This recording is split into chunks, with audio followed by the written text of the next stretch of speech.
عبدالقادر ابراهیمی هستم، یک تن از مسئولین انستیتوت پروسس مواد غذایی شهر کابل. من توانستم در طول سمستر یک ماشین چکشی بسازم که ظرفیت 16 عدد تخم مرغ را داشته باشم که موفقانه یک ماشین ساختم که از دیگ نان ساختم. ماشین اول من باز ماشین دوم که ساختم 80 عدد تخم مرغ مرغابی و کیکر را ظرفیت دارم. 160 عدد تخم بودنه و کوک، 40 عدد فیل مرغ و توس.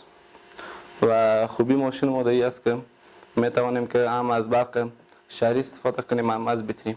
ماشین اول که من ساختم تقریبا در ظرف 12 ساعت ساختم و ماشین دیگر که ساختم 80 عدد است این در ظرف 2 ساعت ساختم.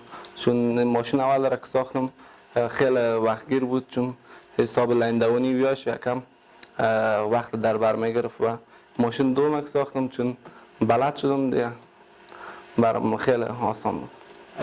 چون فعلا ماشین ما استاندارد نیست. اگر حمایت شویم ما ماشین میسازیم که از فایبر کلاس باشم که چی در افغانستان بلکه ما باید خارج از افغانستان هم ارسال کنیم که فعلا ماشین خارجی که است بدنشان از فایبر کلاس و پلاستیک است که و خیلی سبک و چی است. این اگر ما یک نفر صحیح راست نمیتونیم چون از تخته است.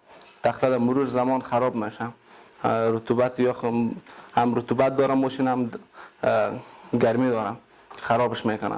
به اون حساب باید ماشین از پلاستیک یا باشه هم بدنش سبک می هم عمر ماشین بیشتر می باشه. ماشین اول را که ساختم که 16 دانه است، این ماشین ما تقریبا 1600 افغانی مصرف سرش آمد و این ماشین را که ساختم تقریبا 6500 برام تمام شد. مگر این ماشین ما که از قالب دارم 16 دانه که است اتومات است و این ماشین دیگه ما که با فول اتومات است که هر 2 ساعت بعد تخم خود ماشین دور میده.